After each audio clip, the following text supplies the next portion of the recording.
Greetings, blessings. It's February 16th, 56 degrees Fahrenheit, 2023, and let's get into a little garden update. So it seems as if whatever little bit of winter we had is over.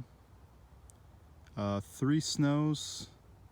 There was more than 3 snows, 3 large accumulation snows, and they all have melted each time. Before the next time it snowed, it all melted away.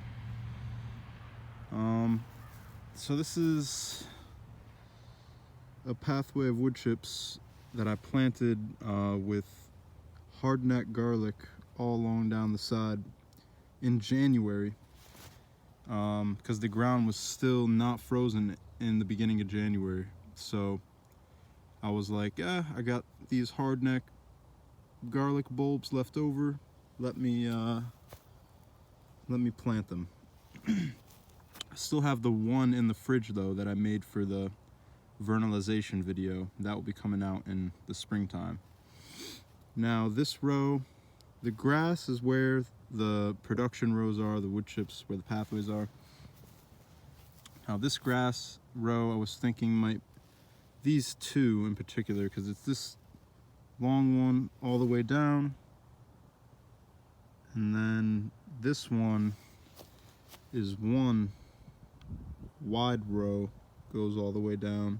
I might just split it down the middle, make it 2, or it'll be 1 row, but I'll harvest this side from this side and that side from that side, and figuring out which crops are gonna go best where, and trying to figure out my light exposure to the rest of the garden. So, but I am thinking of, these are gonna be my root crop beds: carrots, turnips, radishes, beets.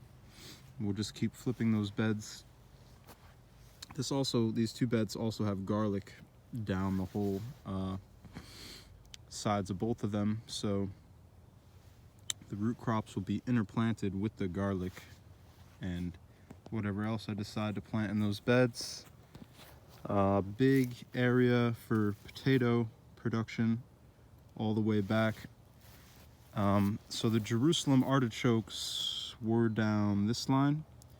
Now I moved the Jerusalem artichokes down this line, and that garlic that I planted down here comes around, stops right at that wood peg standing up right there. So I'm thinking from that wood peg all the way back on these wood chips, because planting directly into wood chips actually works pretty good. Experimented with that last season. So before the Jerusalem artichokes come up in June, late May, plant the corn, sweet corn, all the way down this row, maybe intermixed with some vining crops that can go up, maybe a pole bean or tomatoes intermixed with the corn. They could trellis on the corn. So the corn will germinate, start growing, and before it gets shaded out by the Jerusalem artichokes, and then they will grow up alongside each other. This is the north side, so north this way. So sun comes across the sky this way. So you want to have your taller crops to the back, to the north, and that's what I was saying. I'm trying to use the most of my light exposure to the best of my ability, and that really is what entails becoming a smarter farmer, because the better you use your light exposure, the more crops you're going to be able to crank out.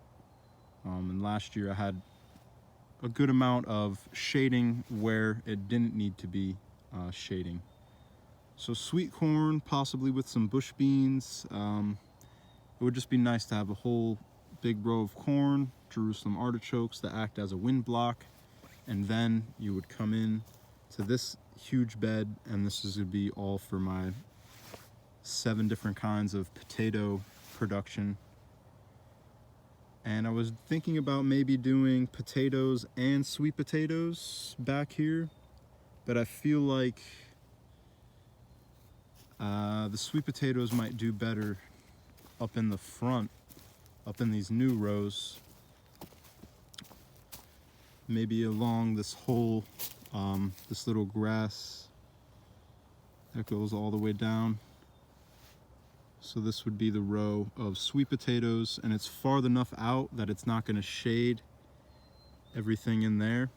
Might give some little shade to these beds here, but maybe then make sure that these are like some tall flowers so they don't get shaded out too much by the sweet potatoes. And that would also act as deer blockage, because when they ruffles on their feet, this big sweet potato bush leaves, they're gonna get spooked by it and the line and run away, in theory.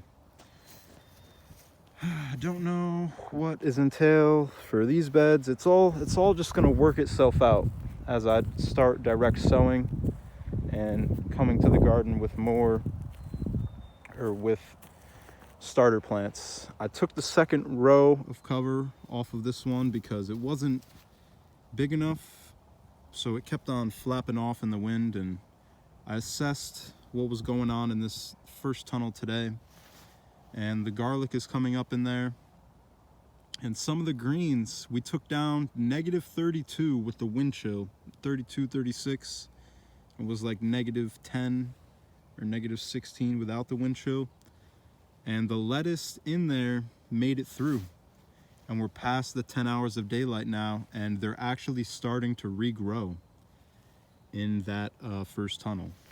So that's telling me that hopefully the other 2 tunnels, I was kind of able to see in this second one, the onions did not look good, but I'm hoping maybe they'll resprout, and instead of storage onions, they'll just be able to be sold as fresh onions that can be used for fresh cooking.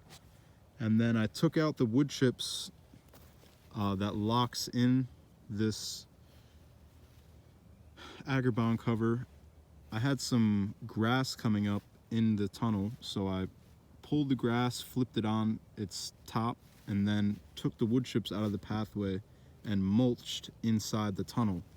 Now I have the rocks down along the side for easy access when I want to get in there. And the rocks, the sun right there, rises in the east, and so that's gonna act as a heat sink as well, absorbing all the heat through the daytime and then dispersing it into the tunnel later in the day. So that was some good work. Hopefully since the lettuce is resprouting in here, I'm hoping the lettuce and the mustard greens start resprouting in there. If all of the 100 onions died, then we're starting from scratch, and these will just be planted to some cold hardy crops when I can assess them in March or so, mid-March. I'll probably open them up and see what's going on in there when we get our 65, 70 degree days in March. So yeah, we talked about this side, everything that's going on over here. It's evolving. Trying to map out in my mind what's going on. We talked about on the north side, trying to map out in my mind what's going on. The south side, I really don't even know what's going on yet up front. And yeah, and then we have this whole west side. It's all, I'm being completely honest, I don't know. I have ideas and visions for how it's going to look, but as of right now, it's just still a blank canvas. So stay tuned to see how the rest of the season evolves. I put some, you can see all the garlic coming up right there. Right.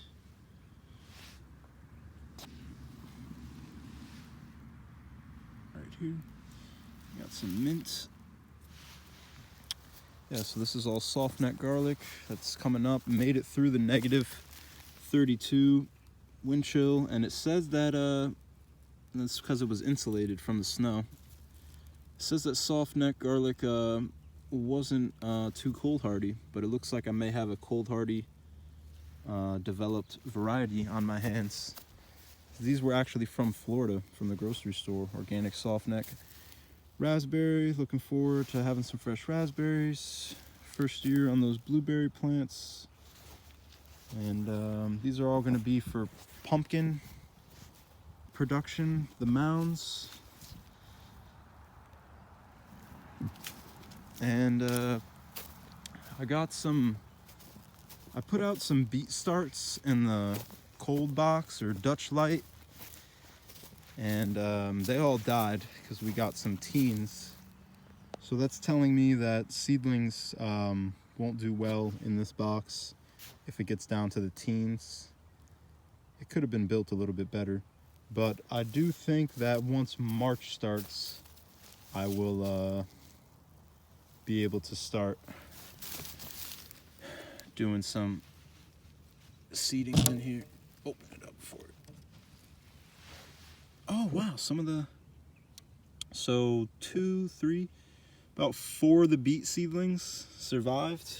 You can see them, so that's cool. Those are still growing in here, and those are some bunching onions the ones that have nothing coming up on the all the way far right. Yeah, so there's condensation in here. It's definitely a lot warmer in there. I felt the heat come out, but like I said, we got down to those teens, and they didn't fare well. But if I could time it, it was just an experiment. It was better to put them out in the teens and know that that wasn't gonna work than to never know.